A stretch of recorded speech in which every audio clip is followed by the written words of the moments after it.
This is one of the most frustrating things about being slightly less young. When you reach your 40s, your lens inside the eye isn't elastic anymore. When you're younger, your lens changes shape and size inside the eye so you can focus at distance and near. As we get into our 40s, the lens becomes less elastic, and so suddenly you start struggling with your fine print and your reading. You start reading and it gets further and further away until your arms aren't long enough to allow you to see. That means that you're reliant on reading spectacles, which can be very, very frustrating, particularly for the younger patient. There are lots of options out there to address this.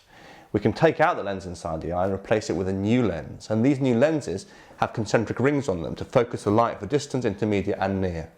This can mean that we can take it from a situation whereby you require spectacles for your computer screen and for your reading vision to a situation where you don't require spectacles for distance, intermediate and near. There are other options, something called monovision, whereby we can leave one eye slightly short-sighted and the other eye set for distance. So you use one eye for your reading vision and your other eye for distance.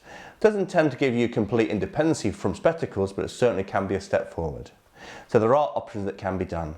You've got to remember that if we're just operating on you for those reasons, for presbyopia, then it's effectively a cosmetic procedure and everything we do to you carries risks. But we can discuss that at length, and in the end you balance up risk and benefit and make an informed decision about whether you want to proceed with surgery.